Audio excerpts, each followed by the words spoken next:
Hi, welcome to the Women Money Business Podcast. I'm Dr. Prateek Basra, and today I've got with me Kat Carruthers, and she's the founder of the NetWork NotWork. So thank you so much for sparing your time today, Kat, to come on to the podcast. Would you mind telling us a little bit about your background and what you're doing and sort of take it from there?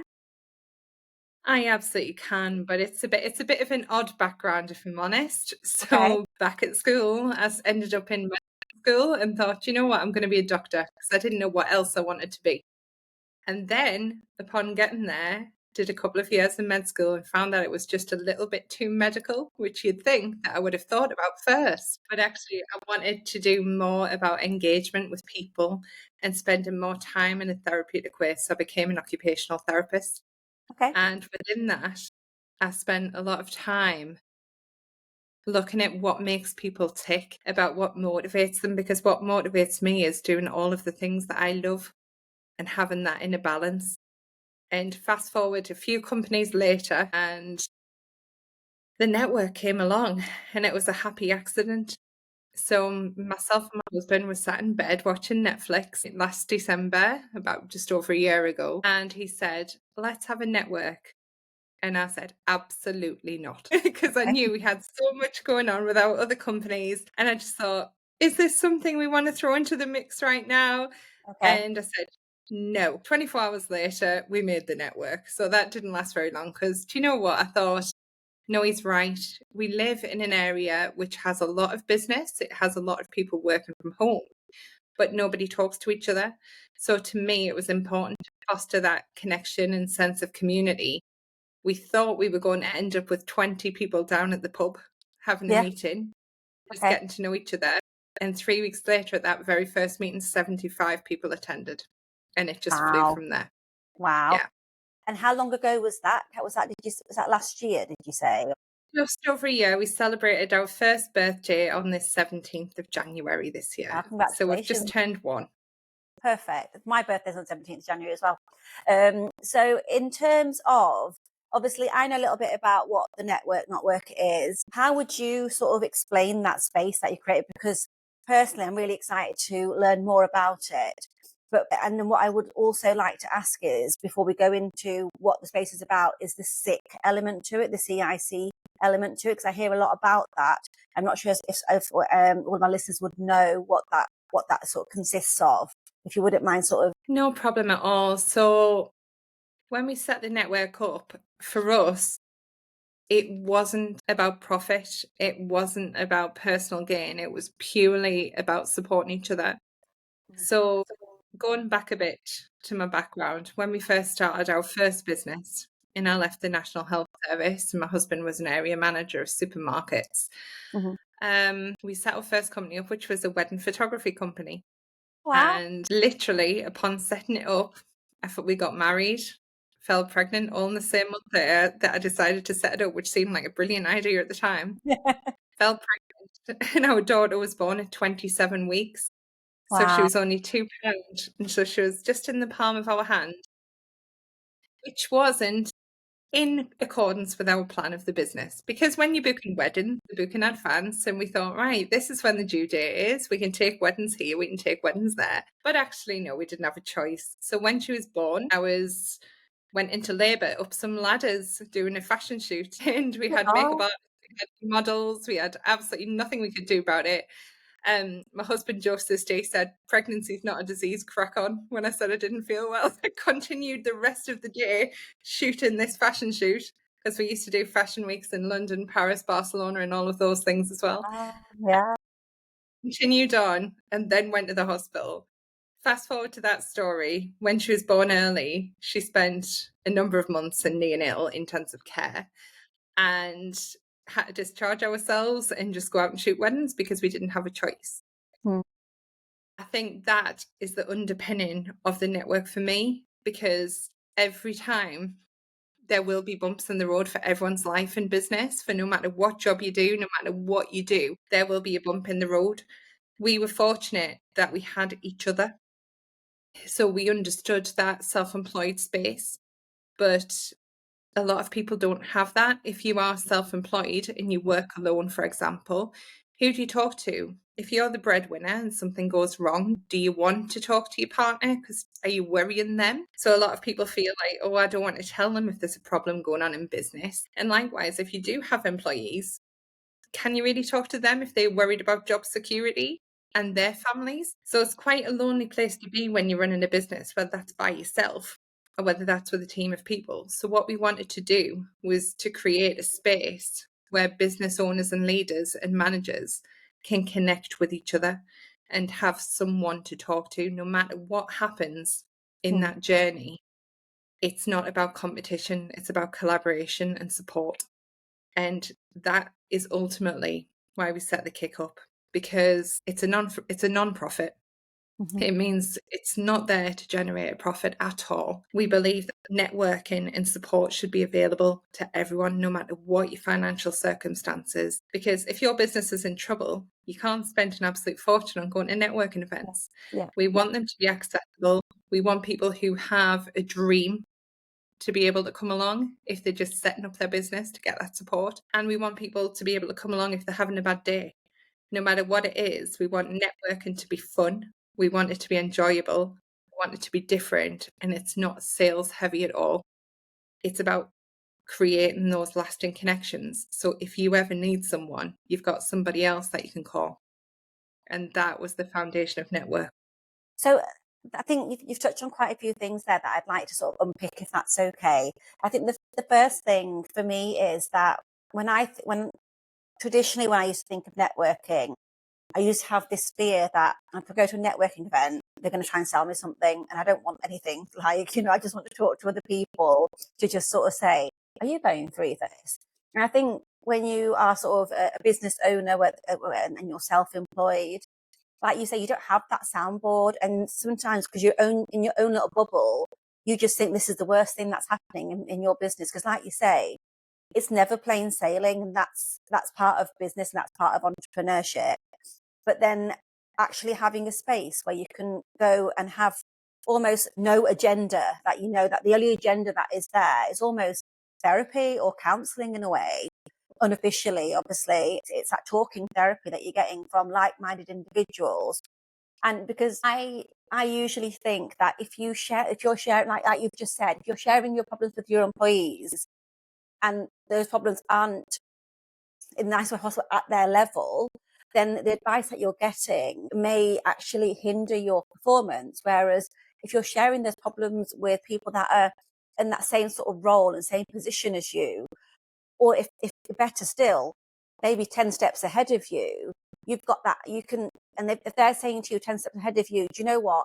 I went through that, and they might not say, look at me now, but you will say to yourself, your little voice in your head will say to yourself, look at them now, and they did this and they've gone through this.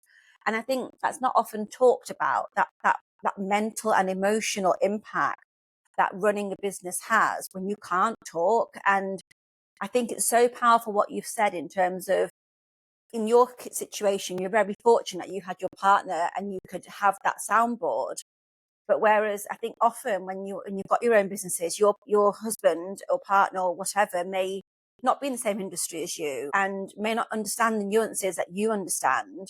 And if you are feeling a bit crap, for a better word, then you don't want to then bring them down as well, because you've got the energies as well. Like, you want to have a positive energy. And then, especially if you're like your household and you've got children and stuff, you don't want them picking up on, they're always talking about the business and how like these hurdles are occurring.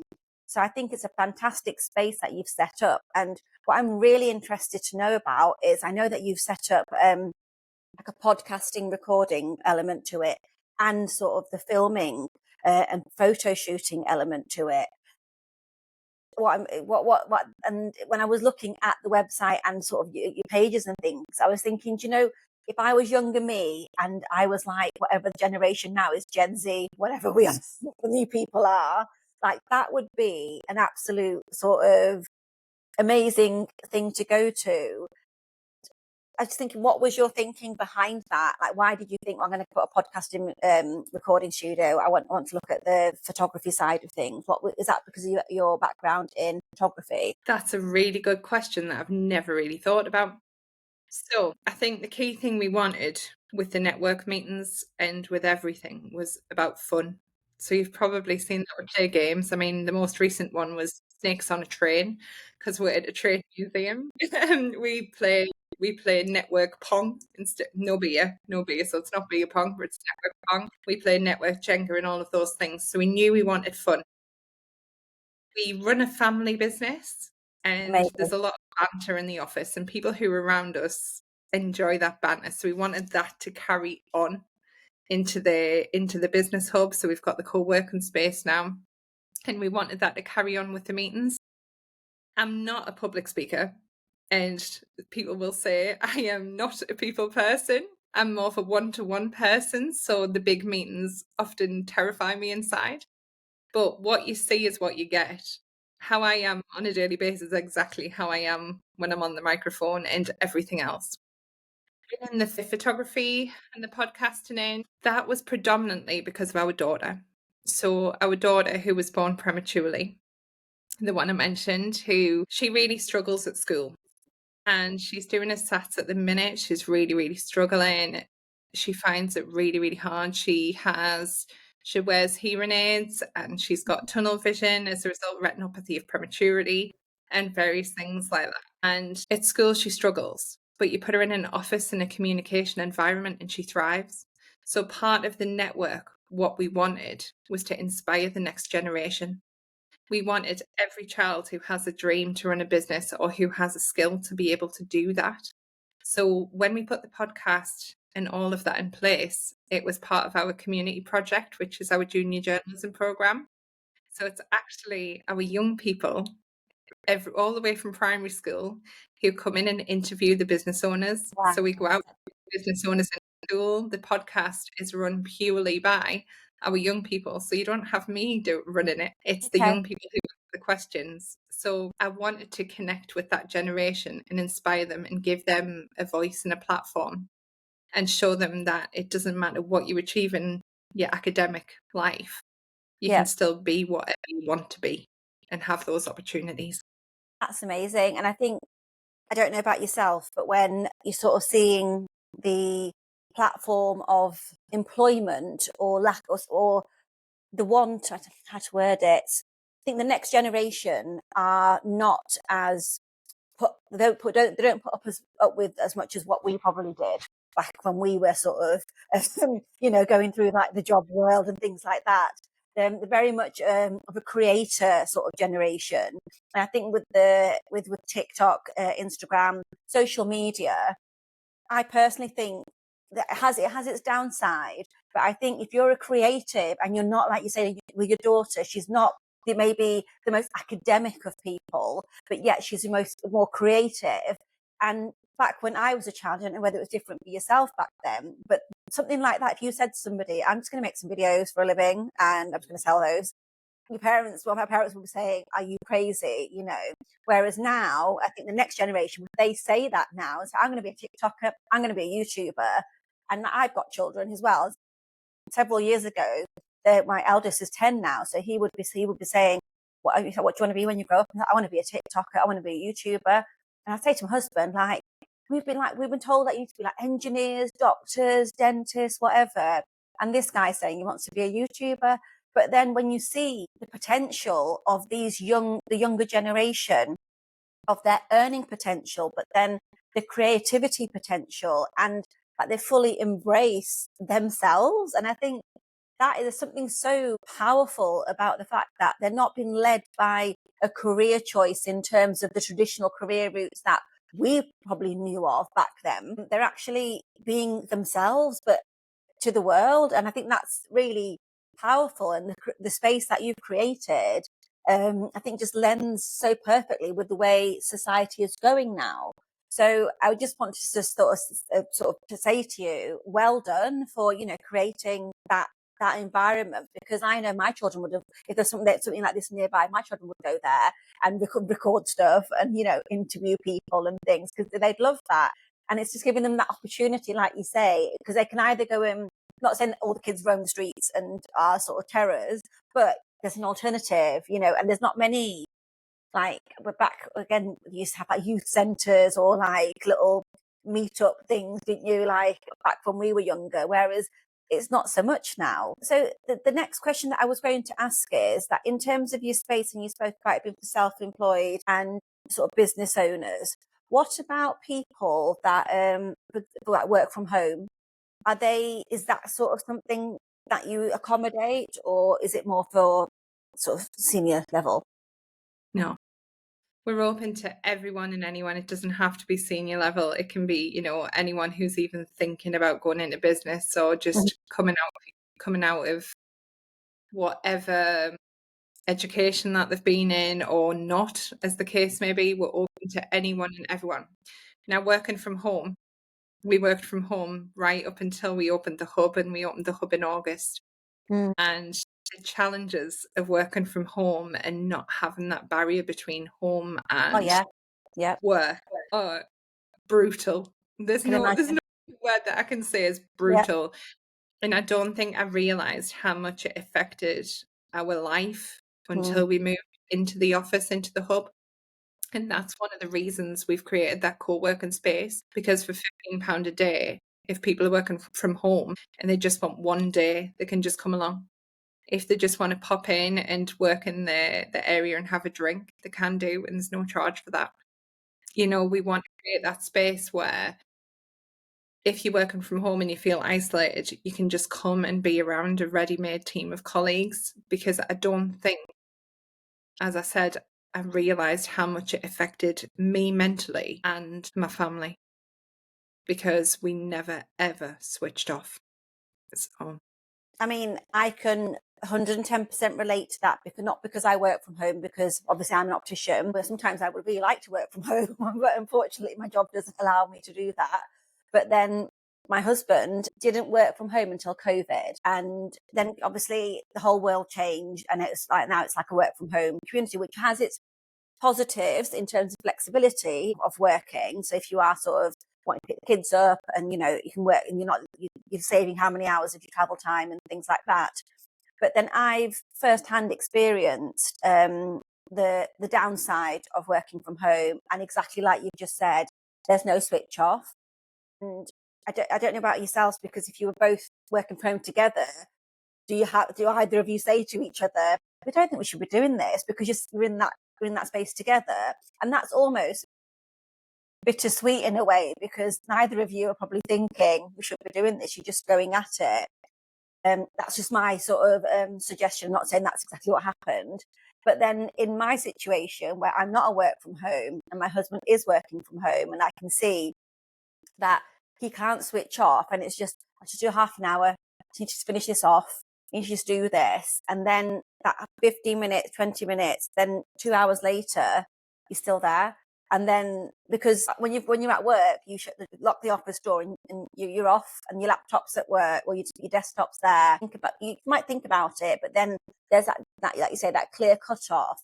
Whereas when working from home, it is so difficult, not just for the person that's working from home, but for the other person that's living with that person. And when I sort of see my patients in clinic, especially post-COVID, but not straight away, because straight after COVID, everyone was living life. Like, it's like, I can work from home. It's great. I don't have to go into the office. I can just do a bit of this, and I can go for a walk or whatever. And then I'd say it's probably 2 years after, like post 2022, 23 onwards, I started to notice the conversations were different with my patients when they're talking from working from home, and they really crave that social interaction.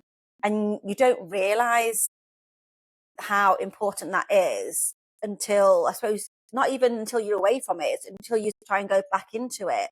Like you mentioned, like going back into the office, it's almost, I suppose, being reborn in a way. Because you think, I've done this, like, for how many years? Like, do I know how to talk to people? Like, why they're looking at me? Like, or like, I just want to just work on my laptop.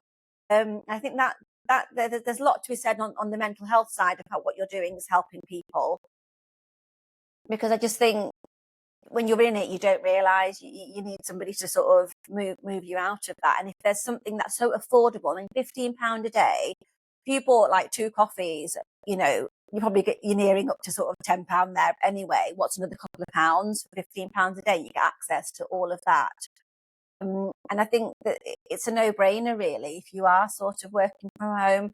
Do you have, what all I'm thinking is that if it was me and I've been working from home for like several years, although I would think that's amazing, like I want to do that, but then I'm so nervous about taking that first step. Do you have anything that to facilitate that at all? Picking up on what you said as well in return, I think the meetings facilitate that. And the reason being, so at our last meeting, there was a lady who came up and asked for a photo with us, and she said it's the first time that she'd been to a social event for a business since COVID. Wow. And a lot of our hot desk people who do come in have met us at the meetings.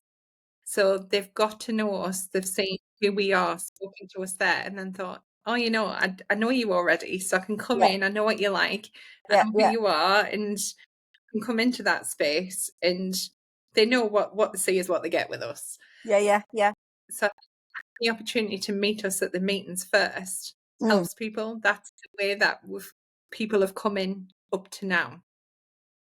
So otherwise, more than welcome to just come and meet me for a cuppa first, or meet some of the others, or just pop in and look around. But I think touching on COVID again and working from home, I think that really contributed to when I experienced significant burnout, and I ended up, very depressed, very physically unwell, unable to regulate my own body, for want of a better word. And it didn't feel like my body was my own for a very long time, because I was an early bird. So I was getting up at 5 o'clock in the morning, starting work in bed. So that's never a good thing to do with the laptop in bed. But my husband is a night owl, and he was working till 2 in the morning. So Wow. when we say it never stopped, it never stopped. And I think having the scare, because genuinely I went through loads of tests because they didn't know what was causing all the physical symptoms and everything else. And realizing it was burnout was that motivation to change and know when to shut the laptop and put something down, and to know that I had to look after my own health to be able to look after my business, because without me and without my health, the business would suffer too. So I think sometimes when, talking about that nervousness, or talking about how you might feel to put yourself in that position, sometimes it's what's the alternative as well. Because if you're feeling down, if you're feeling low, if you're feeling stressed, take that chance before you hit the burnout like I did, to try and do something to make that difference. And with some of our packages for the people who rent permanent desks from us, and we include a gym membership as well, because Saw it's that. promoting that work-life balance. And as well, I've started, and I want to encourage everyone in the hub to join me, is coming on lunchtime walk as well, and network Yeah. or Yeah. something like Nice. that. Yeah. Yeah. And just getting away from the desk. And I think it's not always about how many consecutive hours you put in. It's about what that quality of time is. And sometimes when you take that time away, you have your best ideas. Being able to separate yourself from your business, from your desk, gives you that space to move forward. So what I'd say is, I'm always open to meeting anybody. They'll meet me at events anyway. But all of the team and the people, we've found a little tribe. We all say we've all got a bit of something in this office. So my husband's been diagnosed with autism, ADHD, and a learning disability as well, but he left school with no qualifications, and he runs the companies. We wouldn't have the companies without him, because he's the mathematical and accounting brain behind everything. And everyone in the office, we all say we've all got a bit of something, or we've all got a story, or we've all got something that's brought us here, and we're all very open about it. So what we would say is, no matter what you're going through, what you've been through, or what you're feeling, someone in that office might have experienced something similar. So don't be scared to come along. And I our think like dream is one in every local authority in every area, so you don't have a long absolutely, commute. absolutely. I think it should be like, I think absolutely should be. With you, sort of touching on the meetings and sort of saying that, I mean, again, I think that's another brilliant thing to do, because it's just less, it's less full on, isn't it? Because then you choose to go to the meeting. You can choose to leave when you want to leave. And you get, like you say, you get a bit of feel for, and you usually know, don't you, within the first sort of 15, 20 minutes of being in an environment, whether this is your kind of vibe or space, or whether you're thinking, do you know what, it's not for me. So that's a really nice way of doing it. With you touching on in terms of realizing that your husband's working till 2 a.m, you're starting work at 5 a.m, and you're reaching burnout. Are you able to share any, if somebody doesn't realize they're doing what you guys were doing and thinking this is normal, this is what, because you hear about the hustle culture, you have to wake up at 5, you got to get those hours in, because if you don't, then you're not going to be a success. I disagree with that personally, because I just think like, everyone works differently. If I woke up at 5, I would be good to nobody after 6 a.m. That would be me done.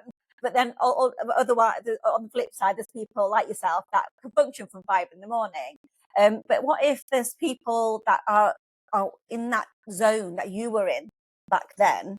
Are there any tips or suggestions that you would make to almost, maybe not make them realize, but maybe just point out that how would you approach this slightly differently, and maybe recognize that what burnout looks like?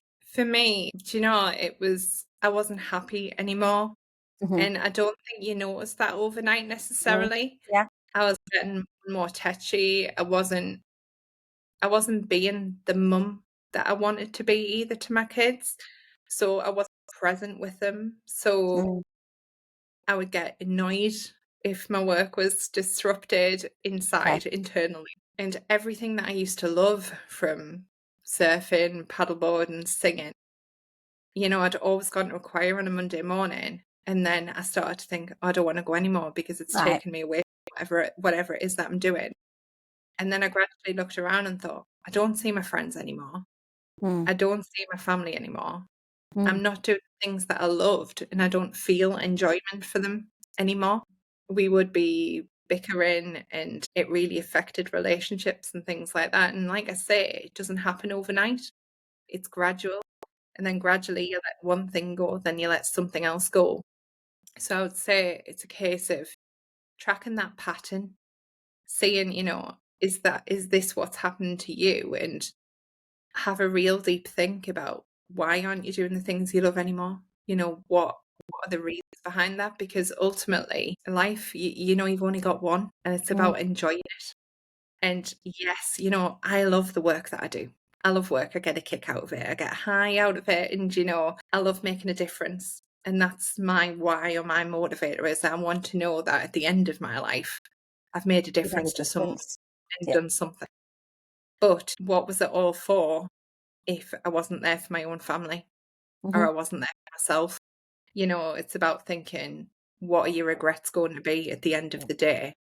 And that was the turning point. And yes, there was the physical things that, landed me in cardiology clinics and neurology clinics, because, I started getting neurological symptoms and various other things. So they were a big wake-up call, trying to nip it in the bud and just noticing those impacts on your life. What is your quality of sleep?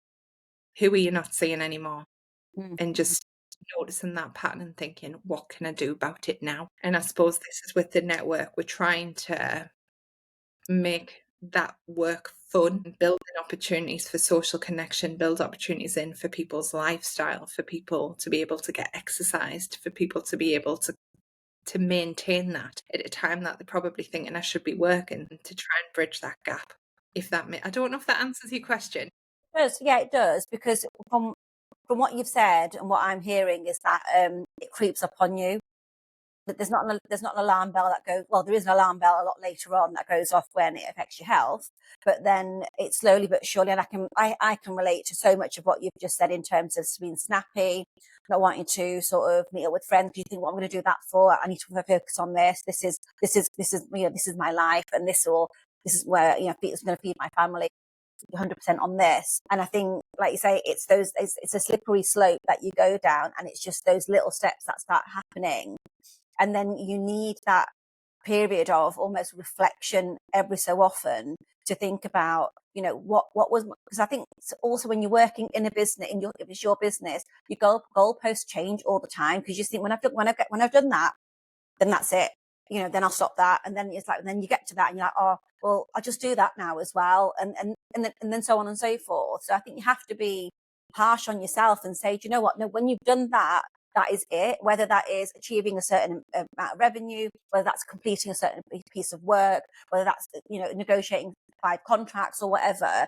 I think you need to set those goals and stick to them, but then not to the detriment of your health, where you think, well, that's a nice to have goal, but then, whereas this is an absolute need and that's a nice to have. And I think there's a lot of mindset that comes into that, being accepting of that you can't do everything in the space of time that you want to be able to do it. And I think, I don't know if it's a female thing, but I think as females, you sort of think, I'm multitasker, I can do that, I can do that, I can do that. And we can to a certain extent, but then you get to that point where it starts to affect your health. So I think it's just, from what you've sort of said there, I took from that is that you need to just take a minute, or maybe more than a minute, just to pause and have a look at what are you doing right now. Are you prioritizing your health? Are you sleeping the recommended hours of sleep, which is like 8 hours, I think 7, 8 hours a day? Is it good sleep? Because you might think you're asleep, but you might think that being in bed early, scrolling on your phone, it counts as like towards your sleep because you're in bed. But are you actually having your 8 hours? Are you having your daily intake of water? And then what's going on in your mind? Like, what are your thoughts? Are they good thoughts? And I think that there's a few things that you do need to sort of pause and think, like, am I living a happy and fulfilled life? Is this, or have I been living a happy and fulfilled life, but I don't realize I have? I have, because I'm chasing the next one, because I'm just thinking, got that, so now I need to go there now.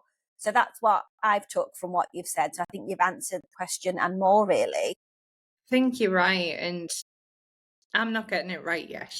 And I think it's something that people will never get right. No, I'm absolutely. at a real point where I've taken on a lot at this moment in time. So my PhD is due to be handed in April, and if I'd finished it, it would be good. So that's part I've of been there, Kat, don't worry. I know what this feels like. not finished. I'm currently at a stage show because it's something I love, and that's next week in Charlie and the Chocolate Factory. And throwing the and the meetings and everything else on top of it. And I go, I've done it again. I have done it to myself again. But I think what's better this time is, instead of thinking, right, I've done it to myself again, I am going to sit till midnight and keep powering on. I go, do you know what? No, the laptop's shut.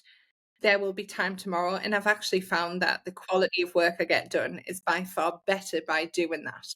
So I think it's having that something constantly in your mind. And in terms of those personal goals, don't just set goals for your business, set goals for your family, set goals for your personal life. And I think if you're just as accountable to those personal health and well-being goals than you are to your business goals, that helps you succeed as well. And it gives yourself the permission to focus on those things. Glad you touched on your PhD, because that was next on my list to ask. Fellow PhD survivor, you will get there. Although you feel like, is it worth it? I've been there. I think mine took me maybe 11 years. I've had 3 children in between, bought a business, set up another business, did all the things like you're saying. I'll do that, I'll do that, I'll do that. And then you're thinking, oh crap, I've done it again. So completely resonate with that. What made you go into or go into sort of PhD or the research environment? My daughter, she's got a lot to answer for, doesn't she? I know, there's a theme here. My son's probably thinking, we haven't done any of this for me, have you? But my daughter definitely has a lot to answer for, because after she was born, I noticed the gaps in the healthcare experience. I was a paediatric occupational therapist by background. So I went into research again, wanting to make a difference in whatever manner that would be for families going forward who were experiencing neonatal care. So that's why I'm nearly 7 years in now. So I'm joining that long slog. But I think for me, it's about making a difference in whatever way that you can. And to me, I'm not very good at just sitting back and thinking, oh, there's something I can see that needs to change there, or there's a gap in, something there. I think it's a case of, I know this goes completely opposes what I've just said about work-life balance, but sometimes I just think, up and do it and try and do what you can to fix that gap, because you can't guarantee that someone's going to do it for you. And just take that chance, because you never know what might come from it. Absolutely. And I think it's having from what you've sort of said, you are a fixer. Like, you know, if you see something, you want to sort of sort it. And I think there's not many people like that in the world, if I'm honest with you. And I think it's a special kind of person that does what they do, like yourself. And it's easy to say, oh, you know, I've seen that, but I'm sure somebody else has sort that out. It's so much easier to do that than to take the responsibility. But then it's a reflection of your character and sort of the determination that you have to want a better world, not just for yourself, not just for your daughter, but for all the children that go through that and the parents that go through that process. So I think it's very special what you're doing. And the other thing that I wanted to ask about was, I know you are a property investor. How did that happen? How did that happen? So at what point in all of this did you fit that in? Being truthfully honest, we were fortunate, or not fortunate as the case may be, that due to family circumstances, I lost someone who was, you know, Okay. like a second dad to me, and who was very important. And at the time, I didn't have the businesses, I didn't know what to do. And it seemed like bricks, Yeah. bricks seemed like such a good, solid Investment. thing to invest in. That just grew from there. So from one house became two, became more. I think he's been it was my uncle. He Okay. was a big driver of all of this. You know, all I've always thought is, you know, I was given an opportunity, I was given a gift in that sense. I would have much rather have had him still with us, but at the same time, any decision I made, I wanted to make sure it was the right one, that it made a difference to the world, that he would have been proud of that decision that I made, or that action that I took. And I wanted it to last for more generations to come, and make sure that whatever I did in business, or whatever I did, could help and help and help more people. So it was a catalyst for change, if that makes Okay. sense. It So does. Yeah. property, I think, safe at the time, and is still something safe for me now. But Yeah. at the same time, that allows me that freedom to go out and do something else and Mm. take that risk. Yeah. And with purpose, I suppose, as well. It's not just doing something else, because it's not like you just wanting to go on holiday. You're actually doing something that's impacting the world, really. And I suppose what I want really would like to know is, when that, seeing yourself, knowing what you're doing now, if you were to look back to your younger self, would you, looking back, would you think, I knew I was going to be a businesswoman, I knew that I was going to do that in business? Would you, like, can you see your younger self thinking that, or are you looking at your younger self thinking, if she knew she was going to be doing this, this, and this? Where do you sit with that? I definitely wasn't planning this route at all. Okay. um, the day that I left medical school was probably one of the most pivotal days, because people work and work and work to get that medical school place. And I thought, and so many people said to me, "What are you doing throwing that away? You're throwing your life away." And I cried a lot, if I'm honest. I knew that it was the right decision in my heart, but nobody else around. My mum and dad, they were so supportive, but it was people beyond that said, "What Mhm. have you done that for? You know, you could have been a doctor, you could have done this, you know, now what are you going to be? It'll not be as good as that." And having that, I don't know what the word, conviction to know that what I was doing was right, and that the opportunities would come my way. And every decision I made, it was, does this feel right to me? Does it make, this sounds cheesy as anything, does No, it no, make my no, heart? no, no, no, Um, no, it's I don't absolutely. I don't know how else to Yeah. explain it. Yep. And just having that courage to just say, no, it's not for me. It's Hmm. not for me. And always saying yes to the things that feel right. Hmm. And that's, Hmm. you know, that's what I did, just going back and saying, right, what am I going to do with myself now? And it was, I loved art. So I went back and enrolled at art and dual trained while I was doing the occupational therapy. And every decision, it's what feels right to me. you could look back and say that, yes, I probably was going to end up in business, because even when I was in the NHS, I was making DVDs and doing innovations for parents and things like that. So that entrepreneurial bit probably was all there to some extent. I don't know if I would have had the courage to do it without my husband, if I'm honest, because what I'm not good at is numbers. I'm Yeah. not good at that. And Same. so quite frankly, my biggest flaw is that I would do everything for free and end up with no business, because I'd just give my time for free. I'd Yeah. do all of my work for free. I'd just say to everyone, oh yeah, you know, this is all for free and it's great. It's taken me a long time to learn that you can make money in some areas of some of your businesses to be able to give back in others.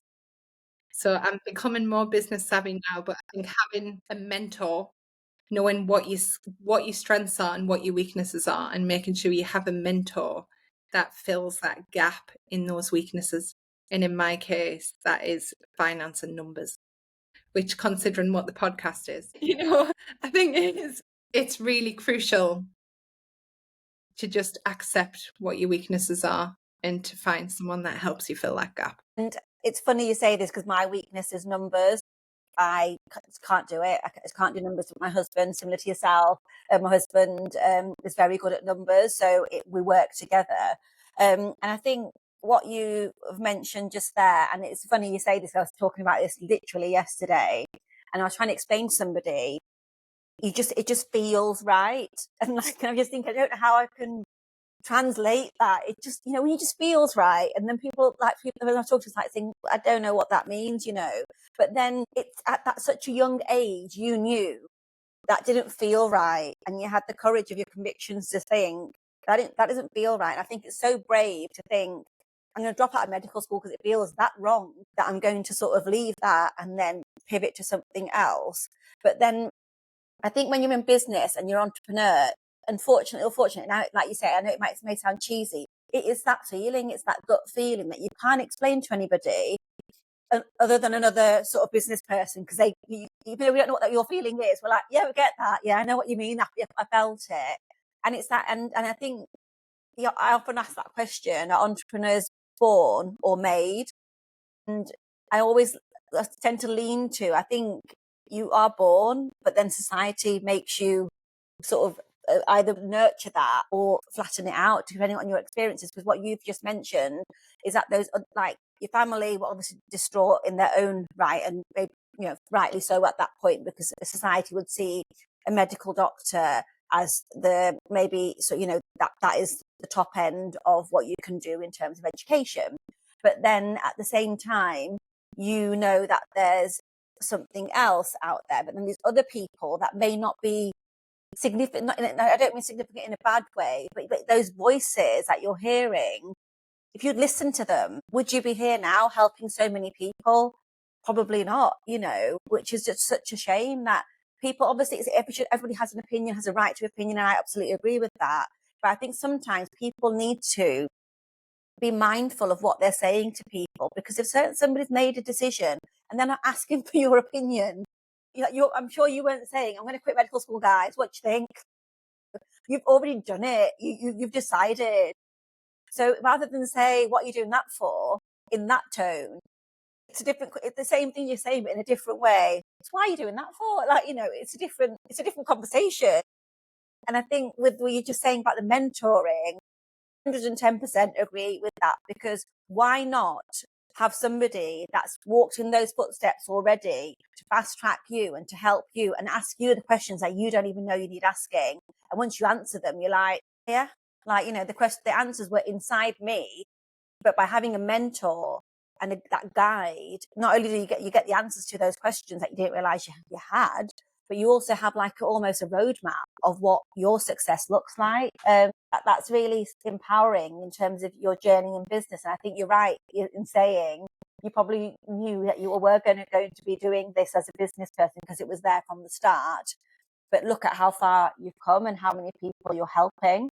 So it's been such a pleasure, Kat, to go through all of this with you on the podcast. And I think my main takeaways today are that the NetWork NotWork is a must for anybody, really, that's sort of feeling a little bit lonely, wants sort of that community, that social aspect and fun. Like, you hear networking, but you don't always feel like, yeah, networking, like, whereas with what you've told me and what I know about the organization anyway, it is a fun experience. And who doesn't want to have fun whilst you're at work? I mean, it's a no-brainer. So that's my first sort of main takeaway. My second takeaway is the pivot. And I'm a big believer in pivot and that feeling, and you can't explain it, but you feel it and you think, right, I've got to pivot. And I do think that's part of being an entrepreneur and a business person at heart, that you have that courage to say, do you know what, guys, let's draw the line. It's not working. Let's pivot, So those are my two sort of big takeaways. And then my third one is your children. And I think everything that you do as a mother, as a woman in business, having children, is, whether you like it or not, is sort of designed by your children. And like I say, that might not be intentional or intentional, but you go down a certain avenue and it's led by some shape or form by your children. And also not just your children, but then your life partner or whoever you've partnered with, if you're fortunate to have that, can be make or break. So that's sort of the themes and what my takeaways are from our podcast today. So I'd like to finish it by asking, Kat, are there any book recommendations that you have for that you think, you guys need to read this book? Would you have any suggestions for that at all? The Midnight Library by Matt Haig. And okay. I think it actually summarizes this entire podcast, if I'm honest. All I can say without any spoilers is the lead character in the book gets to explore the different possibilities that they could have had if they made different decisions in their life. Wow. And where they led. Yeah. I think it summarizes very much what we've talked about today. And it's a book that once I read it, I've never forgotten the lesson that I learned from reading it. So wow. I think it's a must for anyone. Perfect.